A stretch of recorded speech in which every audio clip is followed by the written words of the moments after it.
সিআইডিকে phone করি। Hello. হ্যাঁ, আপনি বলুন।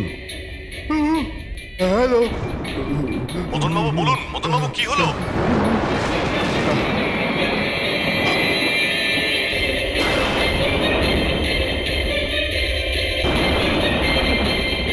না না।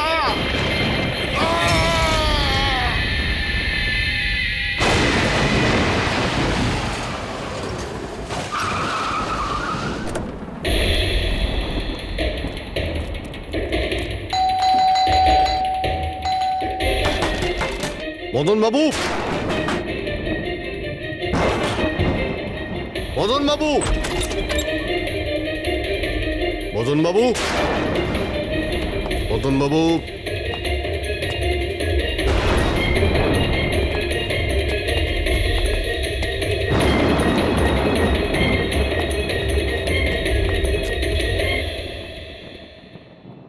দয়া,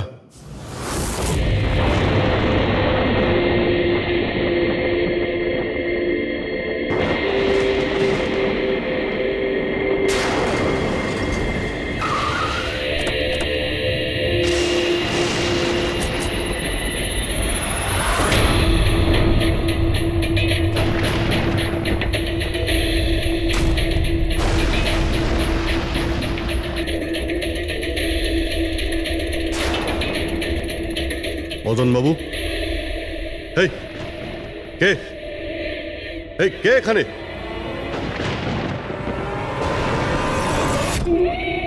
এটা কি?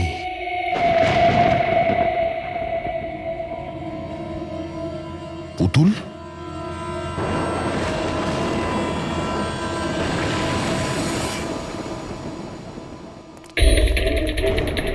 অভিজিৎ, স্যার, আমরা দেরি করে ফেলেছি।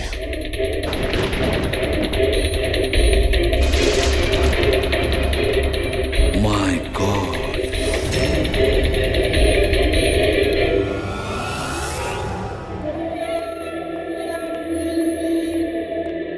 এই নিন। আস্তে আস্তে আস্তে।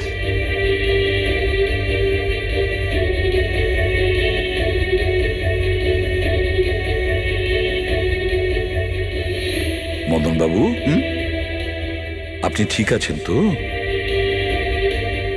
কেন, কি হয়েছে আপনার? কেউ আছে যে আমাকে প্রাণে মারতে চায়? কে? ও আমার আশেপাশেই আছে।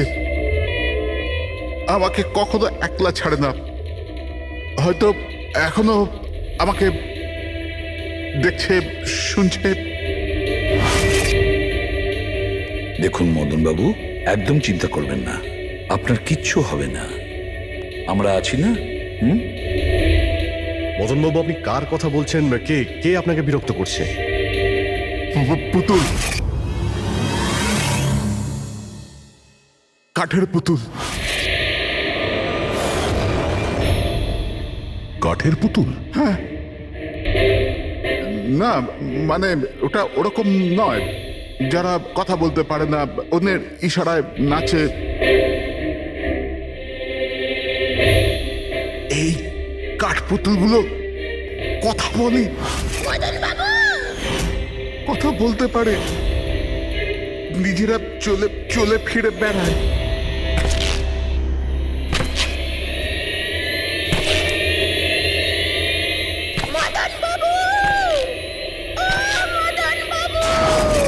কথা বলা কাঠের পুতুল? হ্যাঁ, আমি জানতাম আপনাদের আমার কথা বিশ্বাস হবে না, কিন্তু কথাটাই এরকম যে কেউই করবে না।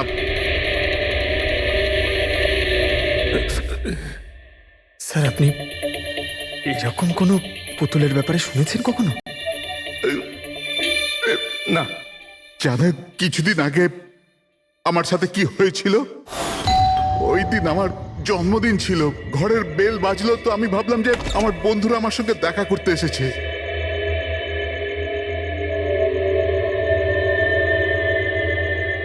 এত রাত্রে কে বেল বাজালো?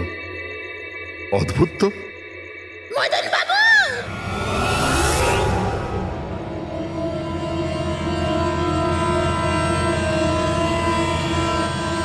কে?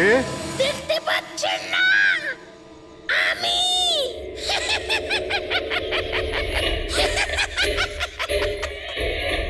আরে আমি এত অবাক হওয়ার প্রয়োজন নেই।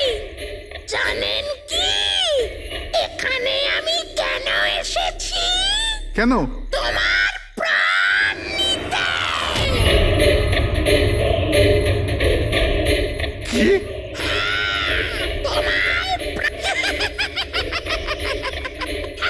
রবি, কবিতা, তাড়াতাড়ি এদিকে এসো। কি হয়েছে দাদা? কে? এ এ পুতুলটা এটা বলছে যে এ আমার প্রাণ নিয়ে নেবে। কি? হ্যাঁ দাদা, এটা একটা নির্জীব পুতুল। হ্যাঁ, ওটাই তো। তো এটা আপনার প্রাণ কি করে নেবে? দাদা তুমি আমাদের সাথে মজা করছো? হ্যাঁ, না, তোমরা কি বলছো রবি? আমি এরকম অদ্ভুত মজা কেন করব, তাও আজকের দিনে? আরে আমি নিজে শুনেছি যে ও বললো যে ও মেরে ফেলবে এক আমাকে। মিনিট, আমি দেখছি। কি? আস্তে আস্তে রবি। শান্ত হন।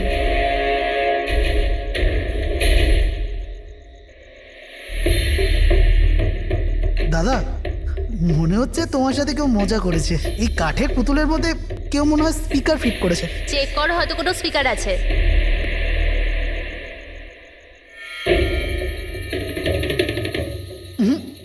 না, এখানে তো কিছু নেই। এখন কোথায় ওই পুতুলটা? কি করে থাকবে? আমি ওই সময় ওকে একদম ভেঙে চুরে জ্বালিয়ে দিয়েছি, শেষ করে দিয়েছি। হুমকি দিচ্ছিল আমাকে।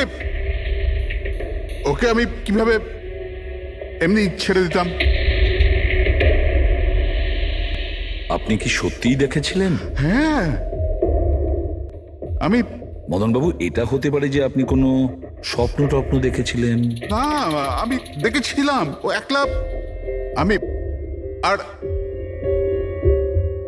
একবার নয়, এরকম আমার সাথে বেশ কিছুদিন পর। আমার মনে হয় মদন বাবুকে মারার সব থেকে ভালো উপায় এই যে ওনার বুকে ছুরি ঢুকিয়ে দিয়ে। এতে তো পুরো মেঝে রক্তে খারাপ হয়ে যাবে। সবচেয়ে বেস্ট উপায় হলো মদনবাবুকে বিষ দেওয়া হোক। একটা কাজ করা যাক, কেন না ওনার গলায় টিপে দেওয়া যাক। তো আপনি বলে দিন মদনবাবু, আপনি কিভাবে আপনার মৃত্যু হওয়া পছন্দ করেন? এই, মদন বাবু কোথায় যাচ্ছেন?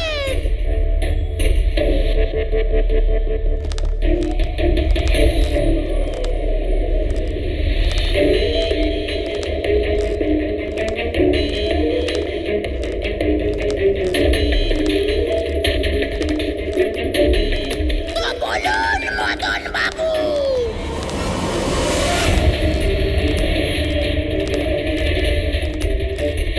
কিভাবে আপনি মরতে চান? বলুন মদন বাবু।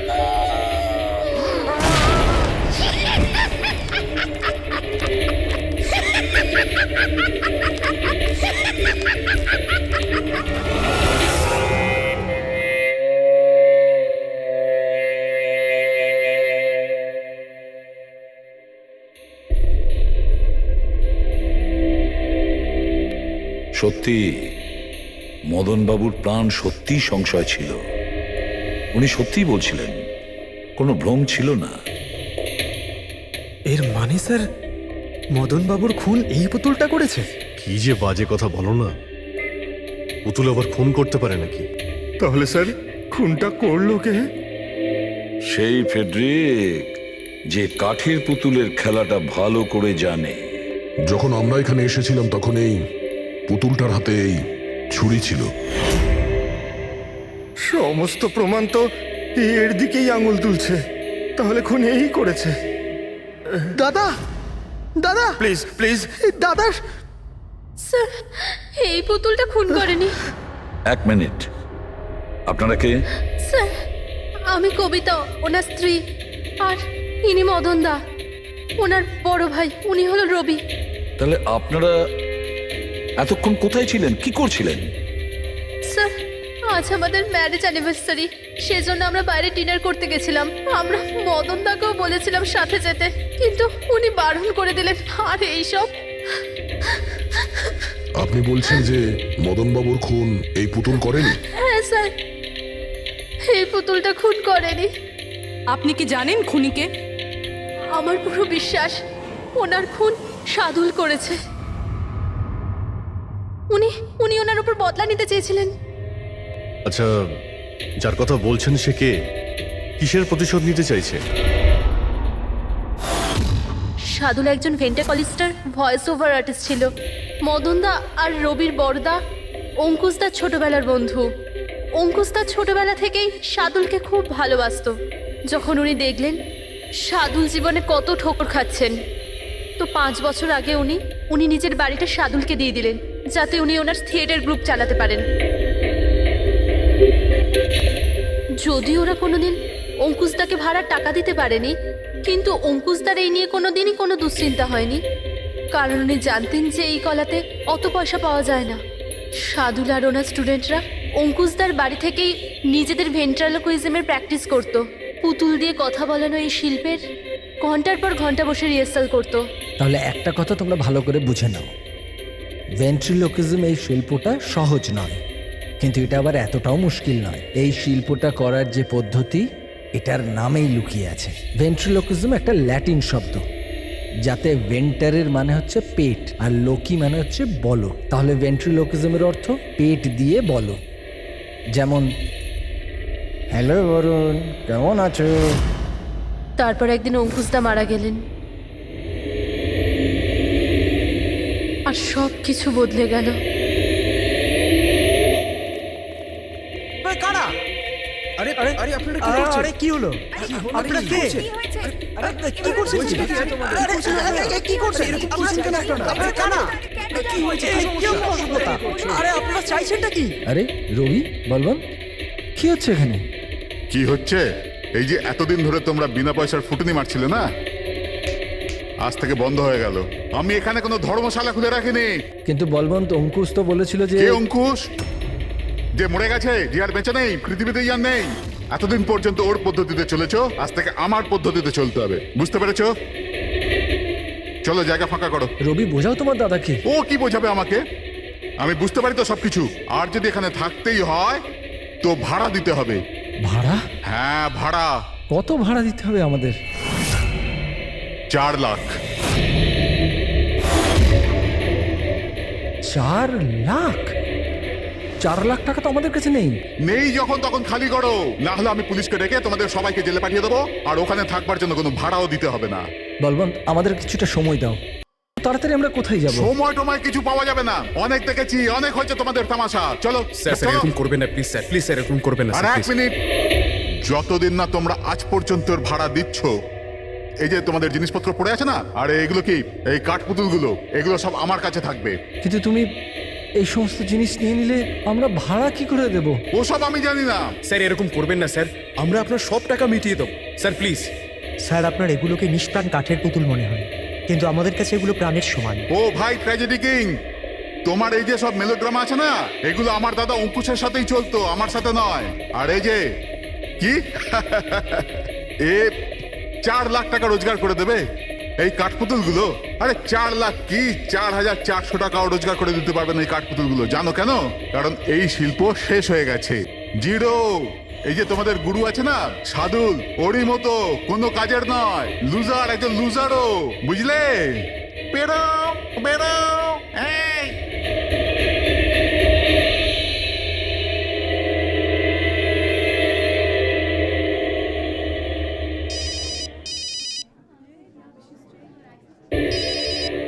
এও না।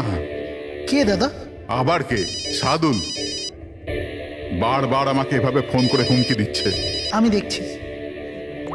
হ্যালো। আমি আসছি তোকে মারতে। এবার তোর জীবন কিছুদিনের অতিথি মাত্র। হ্যালো দাদা, আমার মনে হয় আমাদের পুলিশ স্টেশনে যাওয়া উচিত। পুলিশ ডিপার্টমেন্টে আমি একজনকে চিনি, হয়তো ও আমাদের সাহায্য করতে পারে। হ্যাঁ দাদা, আমি এটুকু বিশ্বাস করতে পারিনি যে এই সাদুল এত বড় পাগল হবে। আমাদের পুলিশের কাছে যাওয়া উচিত। কোনো লাভ নেই, এই সাদুল নিজের মোবাইল থেকে ফোন করছে না, কোনো ল্যান্ডলাইন নাম্বার থেকে করছে। Landline number? আমি খোঁজ নিচ্ছি নাম্বারটা কোথাকার। কি? এটা কি বলছো তুমি? হ্যাঁ ঠিক বলছি, এই নাম্বার এই হসপিটালের মর্গ রুমের। সাদুল আমাকে হসপিটালের মর্গের রুম থেকে কেন ফোন করবে? এই নাম্বার থেকে এনাদের কাছে ফোনে হুমকি দিচ্ছে, কাল রাত আর আজ সকালেও দিয়েছে, টানা 3 দিন ধরে আসছে। কে করছে এই কল? স্যার এই ফোন দিয়ে কারোরই ফোন করবার কোনো অনুমতি নেই। আমি সারাদিন এখানেই থাকি, এই ফোন থেকে কেউ কোনো ফোন করেনি।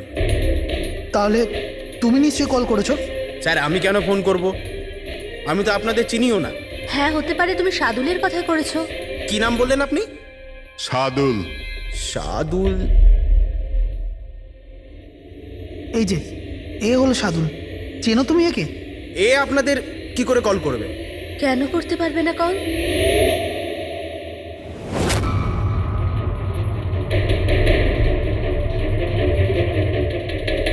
এ কিভাবে হয়ে গেল? সাদুল 3 দিন আগে ইনি মারা গেছেন, তাহলে ইনি ফোন কি করে করবেন? কিন্তু এর মৃত্যু হলো কিভাবে? ইনি ড্রিঙ্ক করেছিলেন, একটা গাড়ি এনাকে উড়িয়ে দিয়ে চলে গেছে, ওখানে ওনার মৃত্যু হয়। যদি ও এখানে মরে পড়ে আছে তো আমাকে হুমকি দিয়ে ফোন কে করছে?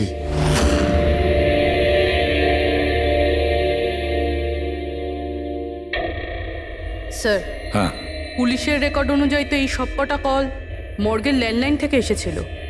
কিন্তু মর্গেন ল্যান্ডলাইন তো কেউ ইউজই করে না, তাহলে সব কি করে? পুরবি ভালো করে চেক করো, দেখো ব্যাপারটা কি। মনে হচ্ছে ব্যাপারটা গোলমেলে। স্যার হ্যাঁ, উনি কিচ্ছু জানতে পারবেন না, আপনি এরকম কেন বলছেন?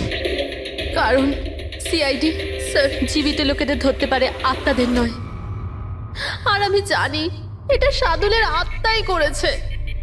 দেখুন, এই আত্মা বলে কিছুই হয় না। আর আপনি একজন এডুকেটেড পার্সন হয়ে এইসব বলছেন? আপনিও তো পড়াশুনো জানা, আপনি বলুন না, একটা লাশ মর্গ থেকে ফোন কি করে করতে পারে? কি করে ওই মদনদার সাথে ওই পুতুলটা কথা বলতে পারে? স্যার তাদের এটা নর্মাল মনে হচ্ছে। আপনারাও এমন কিছু ফিল করেছেন যেটা মদনবাবু করেছিলেন?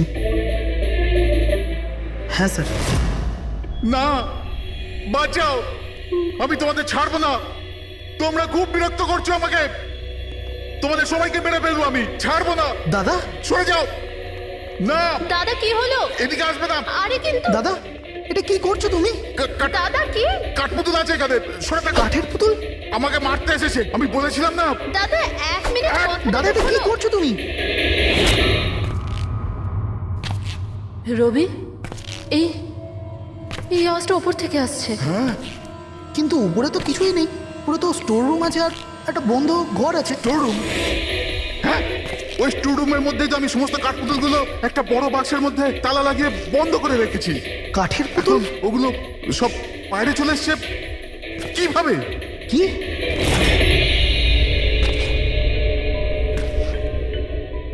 দাদা তুমি তুমি ভয় পেও না, এসো উপরে এসো। রবি কিন্তু চলো আস্তে আস্তে সামলে।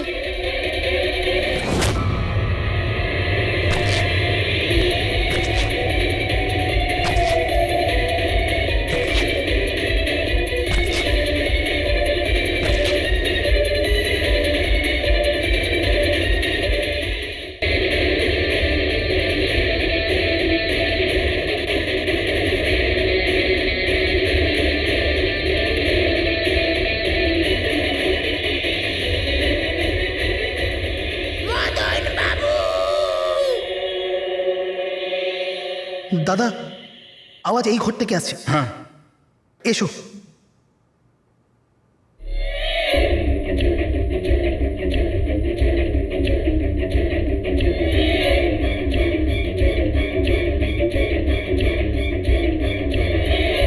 মদন বাবু,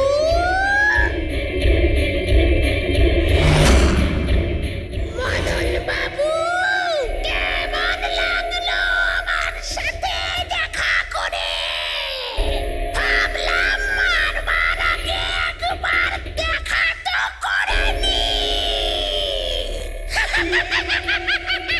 আমি বুঝেছিলাম না কথা বলে।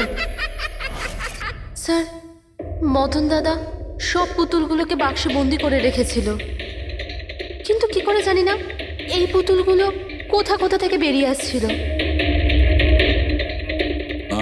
আমরা ওই বাক্সটাও দেখতে চাই, ওই রুমটাও যেখানে ওই তোমরা কাঠের পুতুলটা দেখেছিলে, সেটা কোথায়? স্যার দুটো ঘরই উপরে স্যার। চলো দেখাও। আসুন স্যার।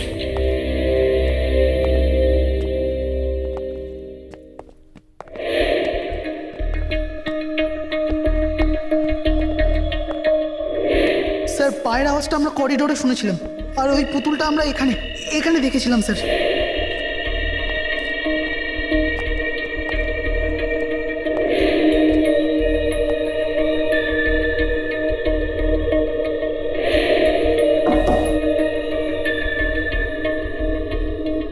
আচ্ছা এটা বলুন যে এই রুমটা এত ফাঁকা কেন? স্যার আমি ভেবেছিলাম কি এখানে ট্রেডমিল আর বাইসাইকেল রাখবো, একটু এক্সারসাইজ করব, কিন্তু সময় পাইনি।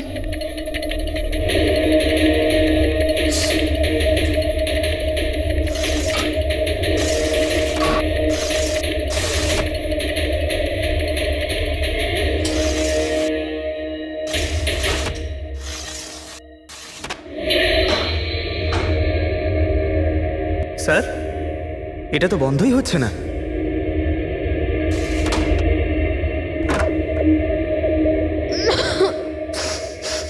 আসুন স্যার।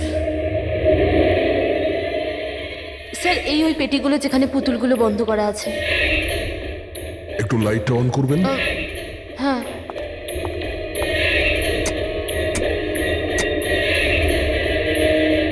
স্যার এই ঘরটা অনেক দিন ধরে বন্ধ আছে, তো মনে হয় বাল্বটা খারাপ হয়ে গেছে।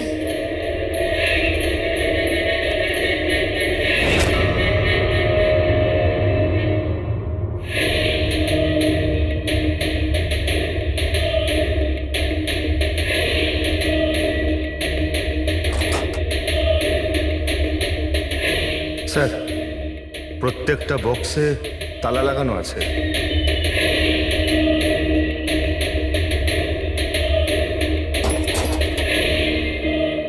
কিন্তু এই তালাটা শক্তপোক্ত নয়, যে কেউ একে খুব সহজেই খুলতে পারে।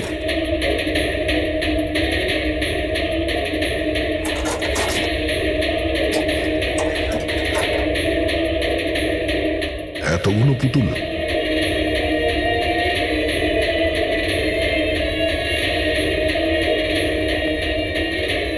দেখি একটু এতে কোনো মেকানিজম করা নেই তো?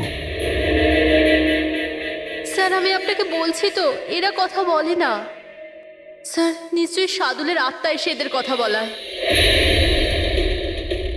ভেতরে কোনো মেকানিজম কিন্তু কোনো স্পিকার তো নেই যার থেকে আওয়াজ আসবে।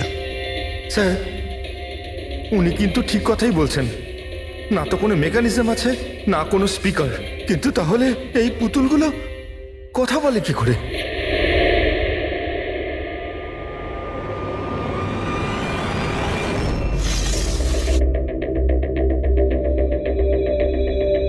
লকটা কি খারাপ? লকটা খারাপ স্যার। এখান থেকে তো সহজেই কেউ ভিতরে ঢুকতে পারে, সিঁড়িও রয়েছে আর পাইপও রয়েছে, যে কেউ সহজেই ঢুকতে পারে। আর যে সহজে এই রুমে ঢুকতে পারে সে বাক্সতে বন্ধ থাকা কাঠের পুতুলগুলোকে উঠিয়ে বাইরে যে কোনো জায়গায় রাখতে পারে, যেভাবে এখানে রাখা ছিল তোমাদের ভয় দেখানোর জন্য। স্যার মানে মানে এটা কোনো আত্মা নয়। আরে ওই আত্মার কথা ছাড়ো তো, আত্মা হয়ই না।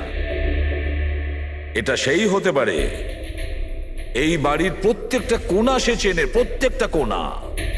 আর তাছাড়াও কাঠের পুতুলের ব্যাপারেও খুব ভালো মতো জানে। আর এরা হতে পারে সাদুলের স্টুডেন্ট। সাদুলের স্টুডেন্ট খোঁজ নিয়ে দেখতে হবে যে সাদুলের স্টুডেন্টস এই মুহূর্তে কোথায় আছে আর কি করছে। হাই, আমার নাম হলো ফ্রিডা। আমার নাম দীপেশ। আমার নাম হলো তরুণ। আর আমার নাম লোচন।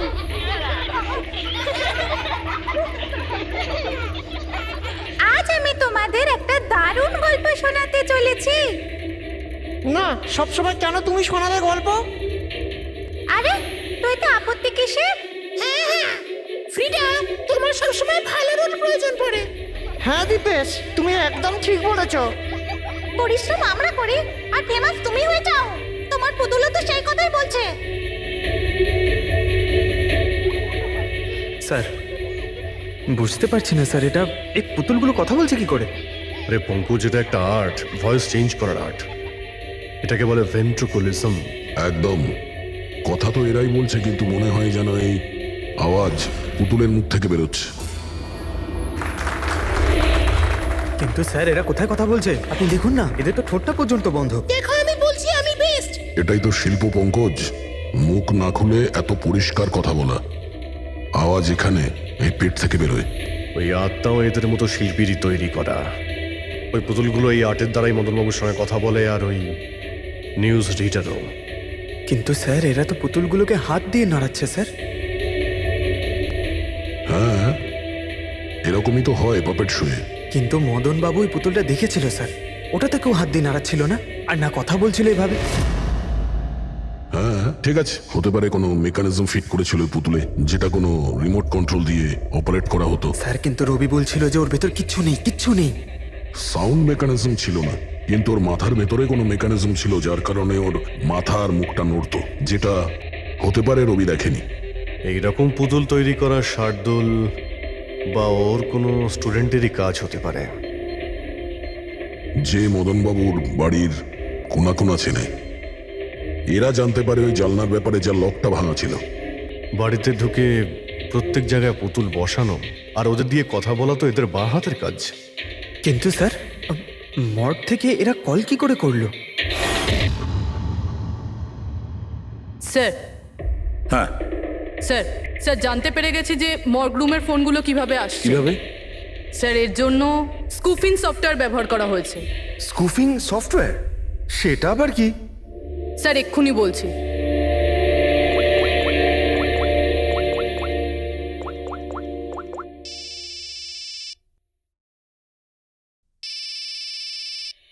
কি যন্ত্রণা! আমার ওয়াইফকে এখনই ফোন করতে হলো। হ্যাঁ স্যার, আমি কারেন্টের বিলটা দিতে না আবার ভুলে গেছি। মনে হয় লাইনটা কেটে দিয়ে গেছে। আমাকে বকবে বলেই ফোনটা করেছে। ফোনটা তোলা ঠিক হবে?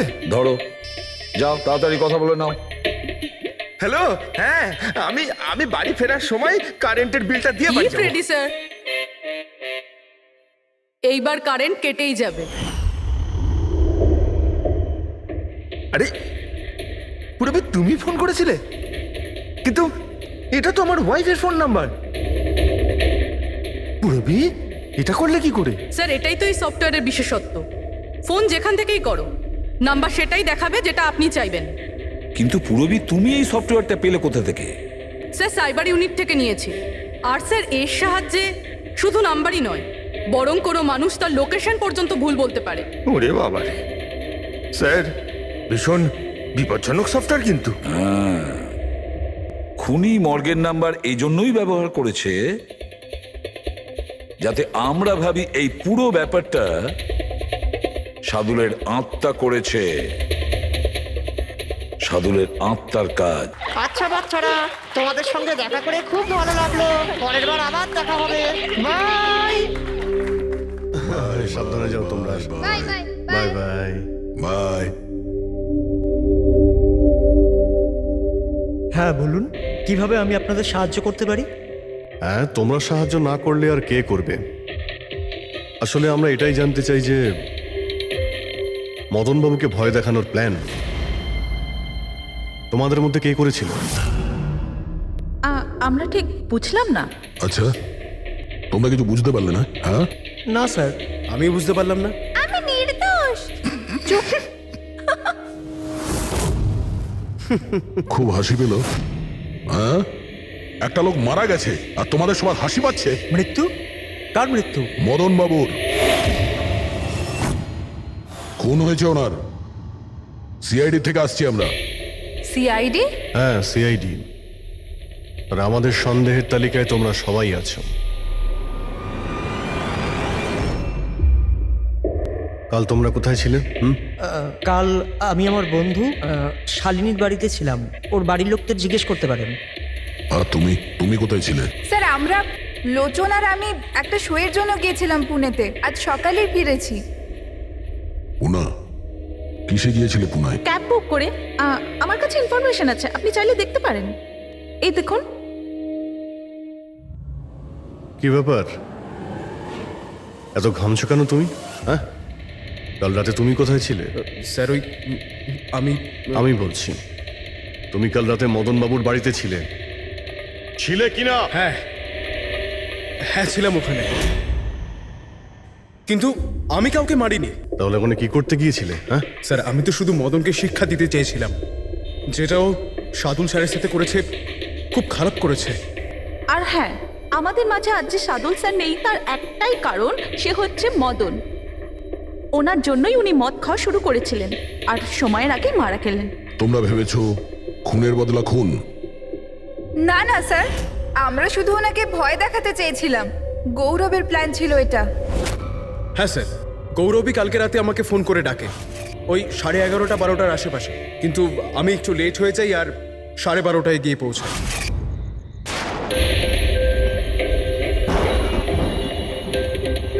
আজ তো এমনিতেই অনেক লেট হয়ে গেছি, মেরেই ফেলবে গৌরব আমাকে। চলে গেছে হয়তো ভিতরে, এবার ওকে ইশারা কি করে করবো?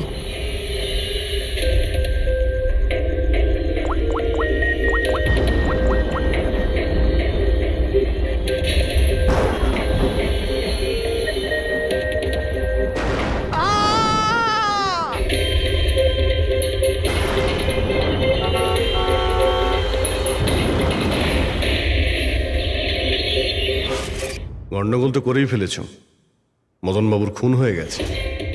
স্যার আমার এই খুনের সাথে কোনো রকম সম্পর্ক নেই। আর গৌরবের? স্যার এটা তো গৌরবই বলতে পারবে, তাই না? ঠিক আছে, গৌরবকে ডাকো। কোথায় ও? গৌরব তো এখন গোয়াতে আছে। গোয়া? গোয়াতে কেন? স্যার এটা জানি না।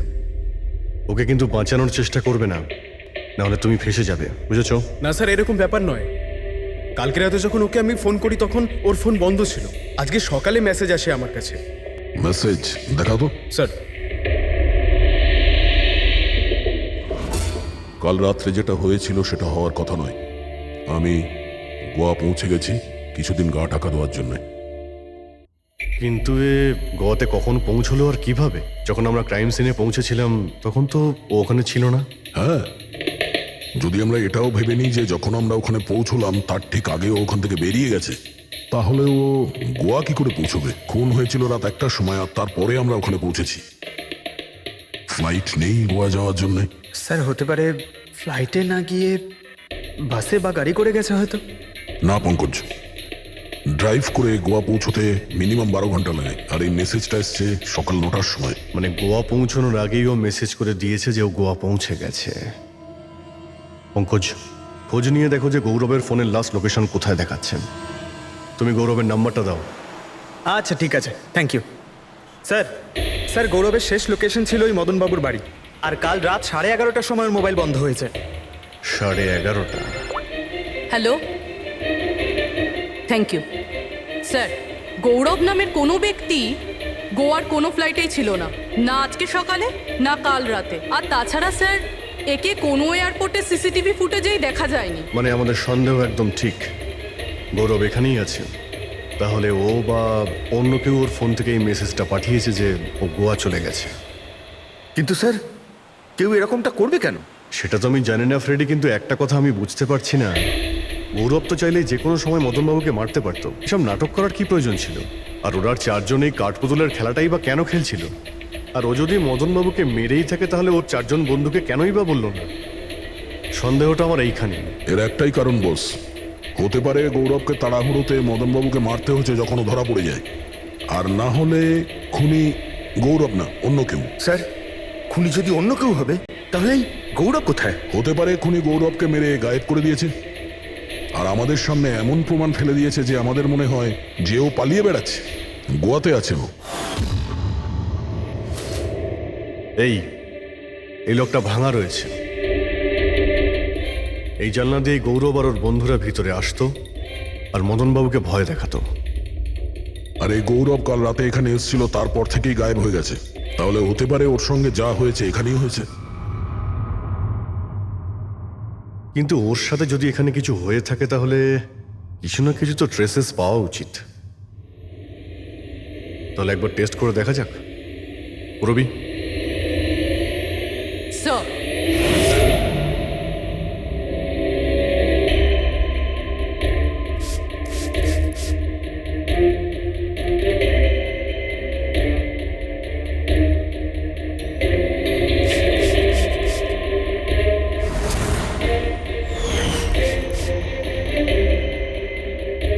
স্যার আপনার সন্দেহ ঠিক ছিল, এখানে তো রক্ত রয়েছে। ও যখন এই দরজা দিয়ে বাইরে বের হয়েছিল তখনই ওর ওপরে কেউ আক্রমণ করে। স্যার এদিকে তো কোনো চিহ্নই নেই। ওদিকটা দেখো। এই যে স্যার, ওখানেও দেখো।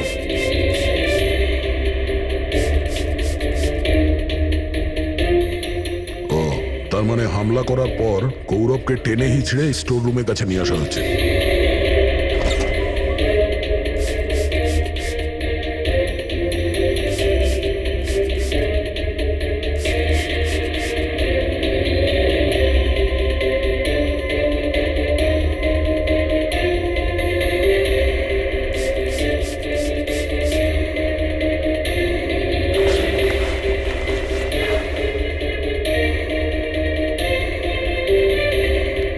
রক্তের দাগ তো এতটা অবধি রয়েছে, তার মানে গৌরবকে এখানেই। আর আমরা এখানে এলাম কিন্তু আমরা জানতেই পারলাম না। আর তারপরও গায়েব হয়ে যায়। মনে হচ্ছে এখন বডিটাকে কোথাও পুঁতে দিচ্ছে এই বাড়ির লোকেরা।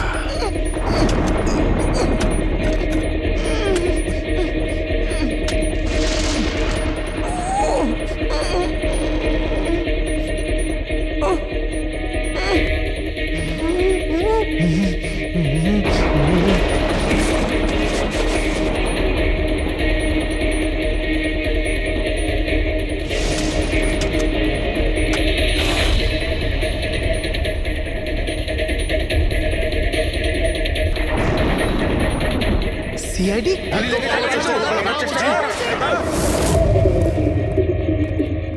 শুনে যাও। পিছিয়ে যাও। স্যার, হ্যাঁ, জীবিত আছে। তাড়াতাড়ি হসপিটালে নিয়ে যাও। তোমরা কবর দিতে চাইছিল ওকে? হ্যাঁ, কিন্তু আপনি কি করে জানলেন আমরা এখানে? আজকাল মোবাইলের মাধ্যমে আমরা অপরাধীকে ধরে ফেলি।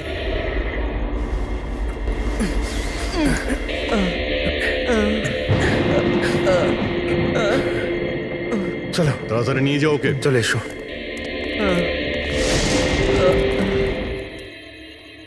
ওই স্বার্থপর আর লোভী মানুষটার মরে যাওয়াই ঠিক ছিল। অঙ্কুশদা মারা যাওয়ার পর মদনদা নিজেই সব প্রপার্টি দখল করতে চেয়েছিল। আমরা কি পেতাম? লবণঙ্কা। আমরা এই প্ল্যানটা তখন বানালাম যখন বাড়িতে ওই কাঠপুতুলের ঘটনাগুলো ঘটছিল। আমরা জানতাম স্যার কোনো আত্মা টাত্মার চক্কর নয়।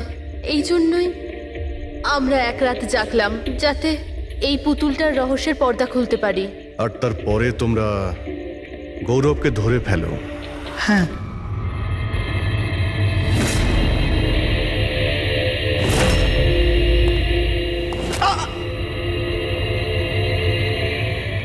গৌরবের থেকে সব সত্যিটা জানার পর আমরা ভাবলাম যে ওর ওই কাঠপুতুলের খেলার সুযোগ নিয়ে আমরা মদন দাদাকে মারতে পারি। আর সেই কারণে গৌরবের ওপর হামলা করে ওকে বাক্সে ঢুকিয়ে দিয়েছো। আর তারপর মদন বাবুকে খুন করে আমাদের বোকা বানাতে চেষ্টা করেছো। আর এটা দেখাতে চেয়েছিলে যে খুন পুতুল করেছে। হ্যাঁ, আমরা জানতাম যে সিআইডি কখনোই আত্মাদের গল্প আর পুতুলদের খেলার উপর বিশ্বাস করবে না। আর আপনারা সোজা সন্দেহ করবেন সাধুলের স্টুডেন্টদের, বিশেষ করে গৌরবের ওপর। আর আমাদের মিসলিড করার জন্য গোয়ার ওই মেসেজ পাঠিয়ে দিলে। হ্যাঁ, আমরা ভেবেছিলাম যে আপনারা সারা জীবন ধরে গৌরবকে এখানে ওখানে খুঁজতে থাকবেন আর আমরা ওকে মেরে এখানে পুঁতে দেবো। টাকার জন্য তোমরা নিজের দাদাকে মেরে ফেলেছো। কি করবে এই টাকা নিয়ে? আর না এখন এই টাকা তোমাদের জেলে যাওয়ার থেকে বাঁচাতে পারবে, আর না